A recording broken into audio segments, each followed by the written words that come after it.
Hello. Today we are excited to bring you a special episode of Backstage Buzz with big news coming soon to the Cleve Carney Gallery and the Mackinac Art Center. I'm Diana Martinez, and I'm joined today by Director and Curator of the Cleve Carney Art Gallery, Justin Witte, who's here to help me share this rare opportunity with you. So, without any delay, here's what has us all so excited at the Mac.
Justin, this is awesome. It's unbelievable, isn't it? You know, I don't think, sometimes I don't believe it's real that we're doing this.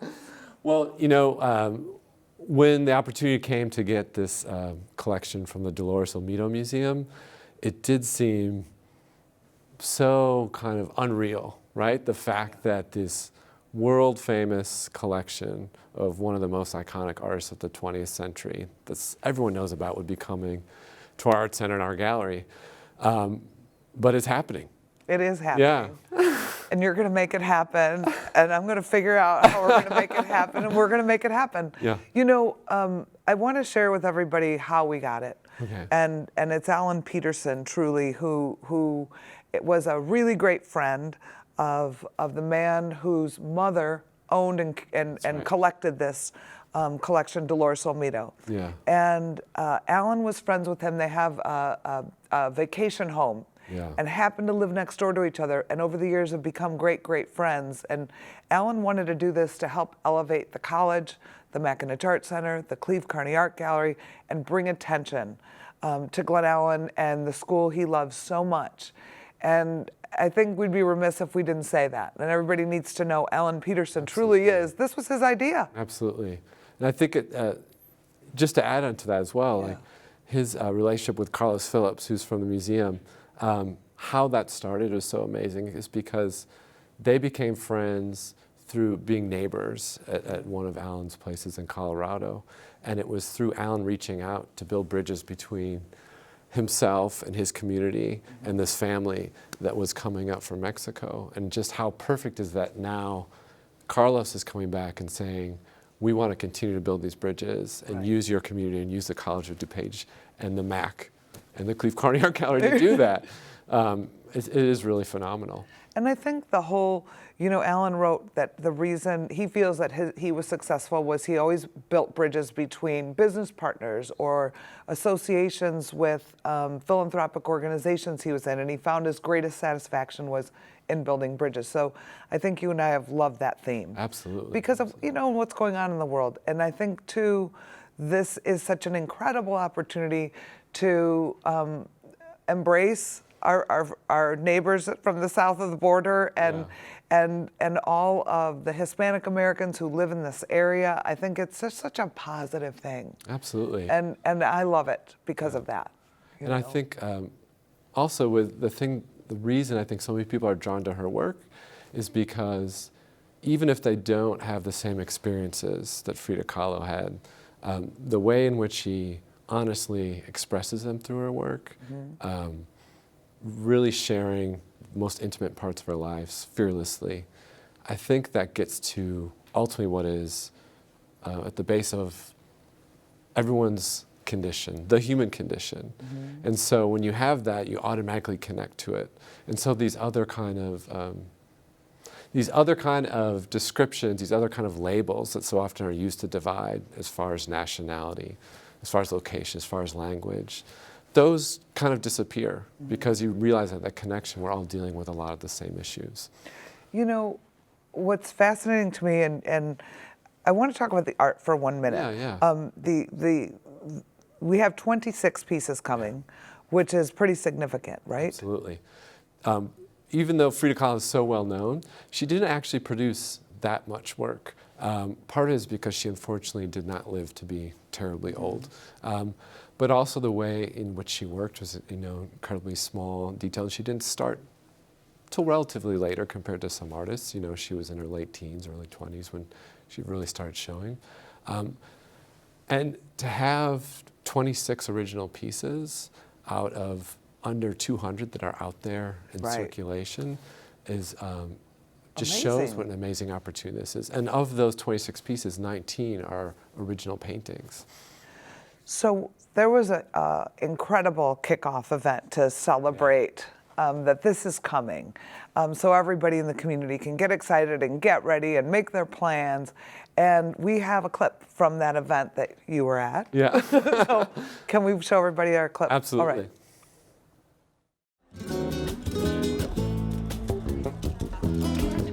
This is our Frida Kahlo 2020 exhibition kickoff party.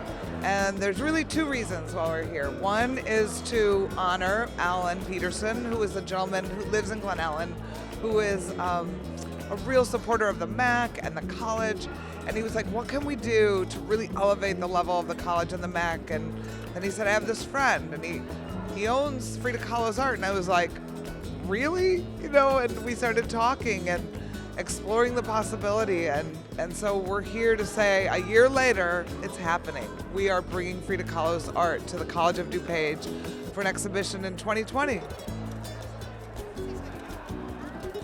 What this exhibition means for the college is our ability to not only celebrate and note important cultural events in the life of the country and the world, but to also bring together scholars and students and citizens and residents and taxpayers and all kinds of people around the country to celebrate not only Frida Kahlo, but the rich culture of America. I think the board approved the artwork coming here because we do recognize the incredible impact that the MAC has on DuPage County. It's much beloved by all of our District 502 residents and beyond. So this really does, again, give us a way to support the arts, to introduce some innovative curriculum opportunities and ideas, and to really have an event that the entire campus and our community can really get invested in and get around. On behalf of the Honorable Carlos Jimenez Macías, Consul General of Mexico, he asked me to express his most sincere recognition for bringing Frida Kahlo's exhibition to the Midwest and for using art to build a new bridge of understanding between our two countries. It really elevates Mackinac Performing Arts Center and really elevates the gallery part of the Performing Arts Center, which is really incredible. In addition to that, the hundreds of thousands of people that will come through is really amazing. And what I think is unique for us, because this has been to different museums and in different countries, but we're a college, so we can do educational programming, and we're a performing arts center, so we can do music, theater, and dance performances to support it. So I personally think in this day and age, it's just a really incredible opportunity for students, for faculty, for the community. One thing that we have that typical museums don't have is a faculty, a college, resources, students. And I think that makes our exhibition kind of a really unique experience to other exhibitions that you might see, because we have a lot to draw on, and we'll have opportunities for education and outreach. What are you thinking about when you think about that in terms of programming? Well, I think you're right, Diana. And if you just look at that event, there was already a hint of how that component is going to play out. We had that wonderful dress created by the fashion studies students. We had an amazing cake created by the culinary students. There is so much to draw from as far as skill from our faculty, but also kind of the enthusiasm from our students in the community, because it's not just coming to a location in their community, it's actually coming to their community. Right. And it's going to be embedded in the college. And I think that not only does that give us an advantage in terms of resources, intellectual, physical resources, but also it really lines up with what I like to feel, and I know you do too, would really be how Frida Kahlo would feel about this, because it's about the community. Right. This isn't about it's not going to some hidden, high-cost elite place, right? This is for people whose voice her voice may mean the most to, will have access to. And for the show, that means we're going to have a lot of information. For example, the lobby of the Art Center is going to be transformed into kind of a historical exhibition telling people about her life, her influence, her struggles. That educational component is going to be amazing alongside the artwork. But also the amount of educational opportunities, classes, lectures. We'll have a whole lecture series, educational series for children. It's really going to be almost like a Frida Kahlo community college. Well, you know what I love about her is I was in the lobby working on something and a student came by and went, Frida Kahlo? She's coming here? Yeah. And the fact that she resonates with 17-year-olds today Absolutely. is unique. Not a lot of artists have that No. magic. And so young people like her, older people like her, and I feel like she's got so many sides to her that that make her so attractive. And you know, there's people who write about the Frida mania because she's kind of a pop icon now. And I think it's fascinating that we have someone that relates to people. If you've overcome physical issues, you relate to her. Absolutely. Women relate to her. Immigrants relate to her. Right. Women love her. You know, there's just so many different sides to her. Artists respect her, you know, and her father was a photographer and she dated a photographer. Yeah. You know, there's just so many interesting, I think, attractive parts to her. And I think you described it once as she's a prism. A prism, yeah, I was saying she's very much like it because so many people reflect onto her, what they see or what we relate to. Yeah. But at the same time, it's really hard to see what's in the center because there is all of these different facets that people are drawn to. And in some ways, that's amazing because it can relate to such a broad range of people. The other aspect of that that gives us the opportunity to tell more about the story of who she actually was. Because I think there is this great Frida mania, which creates this incredible attention and focus on her work and awareness of her work. But at the same time, there's still so much to learn about her. And I think when we get people from across the country and the region onto campus, into the Art Center, into the gallery, and they spend time with her work, they're really going to learn about her in a much deeper, more accurate way, and they're going to be learning from her paintings. And she was a big student. She was one of the few students who got to go to this new school, and she wanted to be a doctor. Yeah. I read last night she taught for a little while. And Yeah, I thought that was she interesting. taught, and she continued when she was in too much, or she was unable to travel to the university to continue teaching. She continued teaching a small but loyal group of painters at her home. And there's even, you know, in some of her paintings, even sometimes there's symbols of different animals or monkeys that relate to those students because they had such a strong connection. And you're right, she, you know, at a time when not a lot of women were encouraged or allowed to seek higher education, she was at the National Preparatory School, which was a very prestigious institution. And that's actually the first time she met who would eventually be her husband, Diego Rivera, except she didn't meet him in some sweet sort of way. Her and her friends were always playing pranks on him while he was like painting murals at their school. And not pranks like, oh, we're gonna tie your shoes together. They would like light his scaffolding on fire, all sorts of things. So who'd imagine, you know, a decade later, they would be one of the most famous couples in Mexico and in the world. So you know how you said she's a prism and different people see themselves in her? What do you see? I see someone who is not restricted by conventional definition. So if you look at the time she lived in, or even by today's standard, she didn't restrict herself by what society told her people with disabilities could do. She didn't restrict herself by society told her what gender roles were. She didn't restrict herself in society by who told her who could be an artist or who couldn't be an artist. You know, she didn't restrict herself saying what is the proper thing to say, what is the proper thing to talk about. She spoke honestly about her life experience, who she was, and she chose to do everything possible to be the person in her life that she knew she needed to be. That was an artist, that was an outspoken advocate for people in her country, for people in need, and for an unapologetically strong woman. And I think that although at times people like to think that all those areas have been solved or addressed, they're as relevant today as ever, even maybe more so. So that's what I see.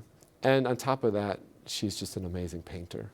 So I think often in these conversations we forget the fact that she's a great painter. These are phenomenal paintings. You know what I love about her paintings, what I find interesting is in today's world, everybody's about the selfie, right? And she's known for her self-portraits. Yeah. And what I admire the most about her is if Frida was doing selfies today, she's not the person on Facebook taking 5,000 pictures trying to get the perfect angle. Right. She shows herself in her self-portraits at her most vulnerable, at her most painful ways, you know, where people are always trying to show the stiff upper lip, like I'm fine, everything's great. She showed, I'm broken, I'm hurting. My husband left me with a picture of her husband on her forehead. I can't get him out of my mind. She is so unafraid and unapologetic about how she feels, what she thinks, who she is. And I thought, it's so interesting because today's world is all about, you know, everybody has the perfect picture and takes 52 selfies. And I thought, you know, it takes a bold woman to do that, especially a woman, to show herself in a vulnerable light. And then what's ironic on the flip side, when you see the photographs of her, the time she took in her own presentation. So she was very feminine, very beautiful, and very extravagant, you know, with the flowers and the jewelry and the dresses and true to her culture. And I just love that. I just love that there's that two sides to her. Well, I think there's a key in that is that when you're taking an image of yourself or aware that you're being photographed, you're preparing for that moment and you're very aware of like how you're presenting yourself, the image you want to put forth to the world. And she was very aware of how to do that. And like that's why her photos are so phenomenal, because of the way she presented herself, because of her astounding style, because of her astounding presence. But when you're doing a self-portrait as a painting, you're spending hours and days and weeks, if not directly looking at yourself through a mirror, looking at yourself on a canvas.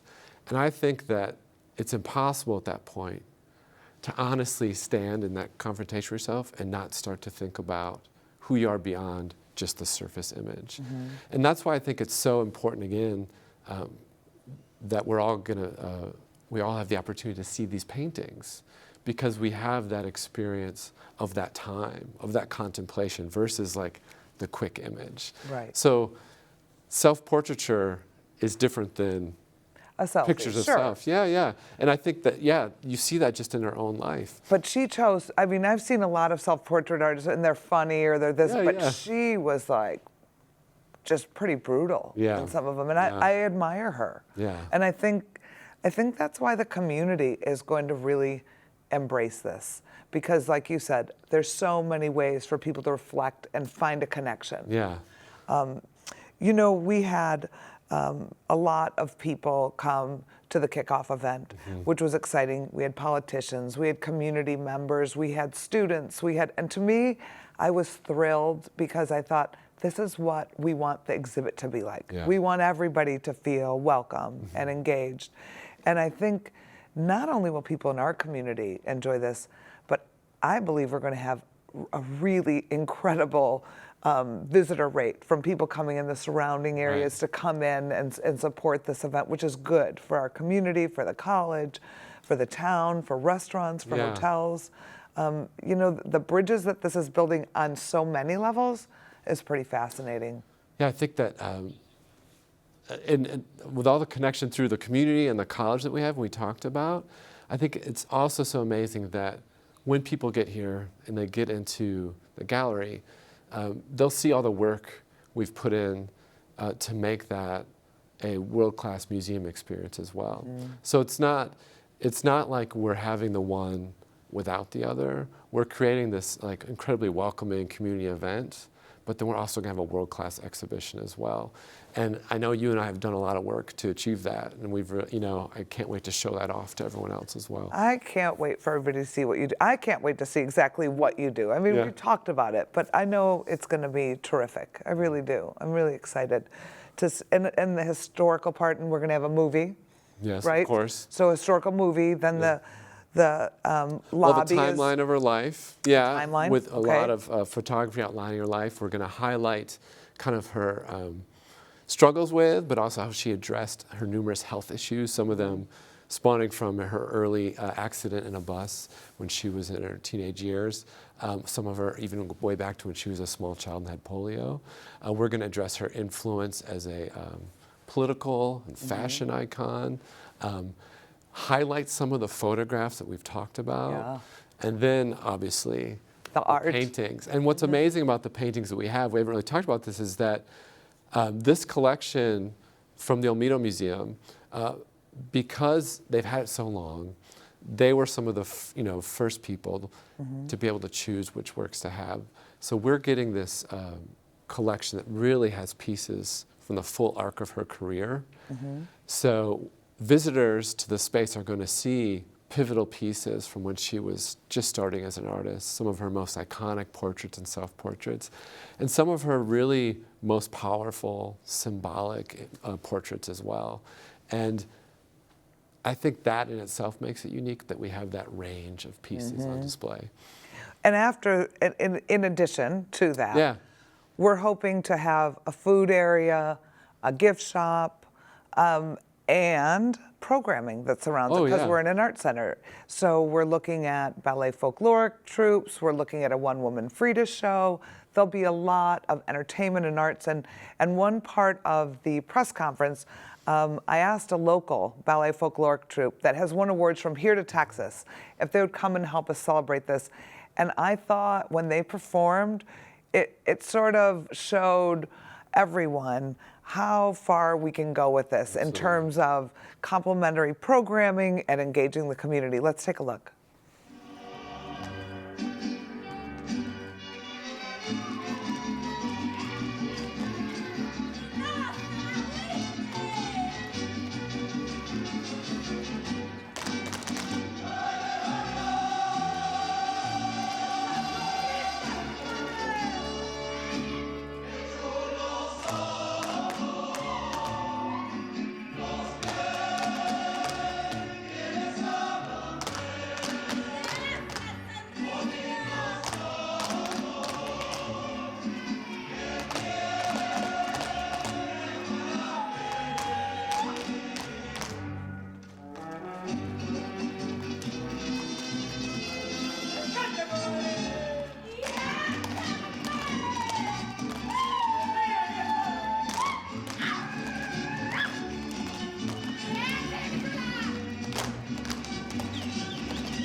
Those little ones steal the show every time.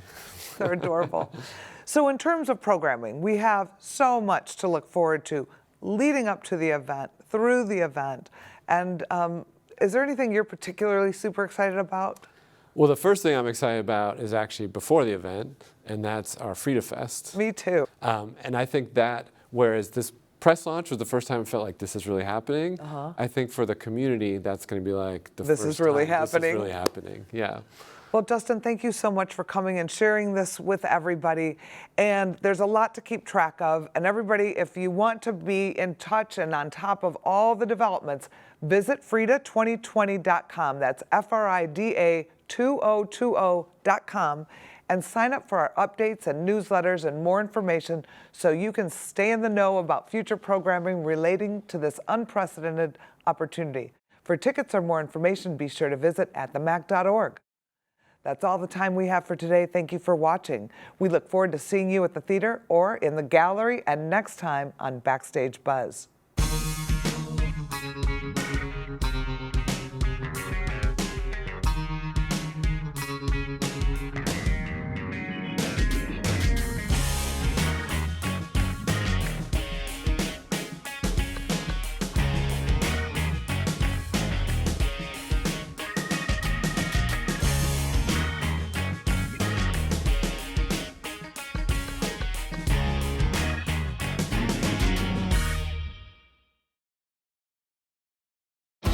The Mackinac Arts Center is DuPage County's home for entertainment and culture, featuring over 30 world-class international touring shows from music to comedy to dance and family favorites. The Mac is also home of the Buffalo Theater Ensemble, professional theater company in residence, and the award-winning New Philharmonic Orchestra, a professional orchestra in residence. The Cleve Carney Art Gallery in the center holds the largest collection of contemporary art outside the city of Chicago and features free installations, openings, and artist talks throughout the year. The MAC also supports 2 student galleries on campus. There is access for everyone with the free Lakeside Summer Series each summer, free International Film Series each winter, and free Friday at noon music presentations. And that's not all. The MAC is home to a robust education program with classes in all areas of the arts. With plenty of free parking, a full-service bar, and upgraded VIP service, the MAC is your home for arts and entertainment.